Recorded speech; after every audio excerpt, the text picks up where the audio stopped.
Hi, today we're going to show an example of a self-managing dynamic system using Windows Server 2003 R2, Virtual Server 2005 R2, Microsoft Clustering, wsmanagement, and MOM. In order to show this, we brought along a MOM server. If you look at the MOM console, we can see a map of our network. This map shows the cluster servers that we've installed in the data center nearby. We've got 2 nodes in this cluster, and they're running the host clustering solution. If you look at the cluster status display, you can see node 1 on top, which shows the services that are running on it. Right now, that should be a web server. Beneath that, you can see node 2, which has a print server and an NT4 server. The first thing we're going to show is how the system can respond automatically to a hardware failure. In order to do that, Barry and Matt are standing by in the data center to create a hardware problem for us. We're here in the data center, and we're going to create a heating problem by pulling some fans out of the cooling system. Go ahead.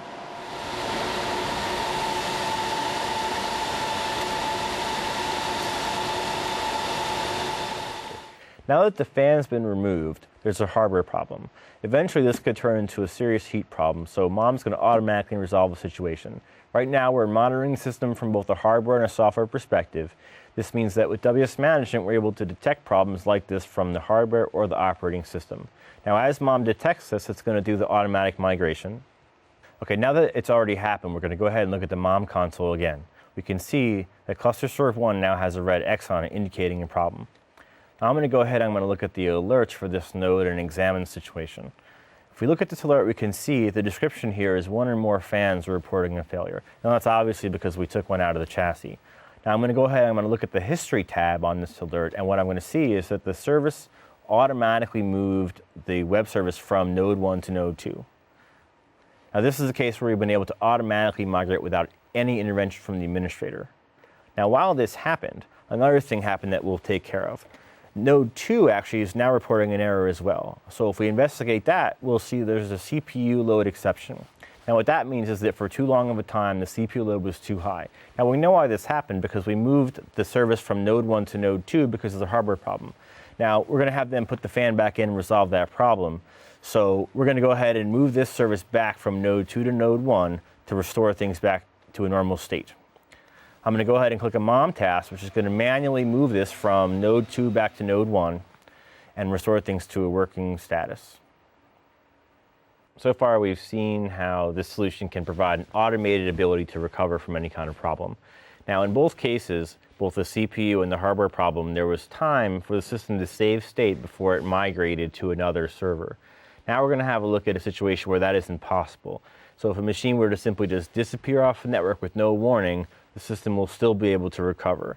So once again, to help us, we have Barry and Matt in the data center. We're back in the data center. We're going to create a power failure. Go ahead and cut the power.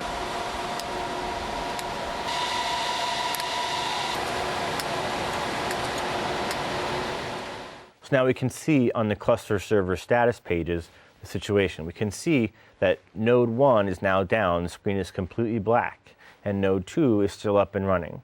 Now we can see that the migration is still going to happen, but instead of restoring state in this case, the system's going to go ahead and simply restart that VM on node 2.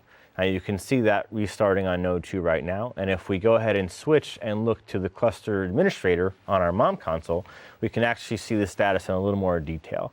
If we look at this, we can see cluster serve 1 has a red X next to it. That means that the service is actually down, or in this case, the node in the cluster is no longer responding to a heartbeat.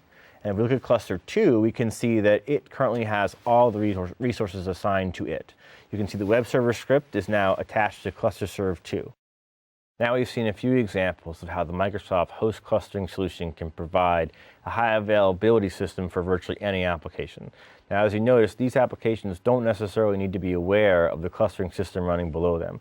So this allows virtually any application, operating system, or service to be hosted by this system. Another point here too is that this is all able to be run on off-the-shelf hardware and off-the-shelf storage. So out of the box with Microsoft Server 2003 R2, Virtual Server, Clustering, wsmanagement, and MOM, you can have a self-managing dynamic system.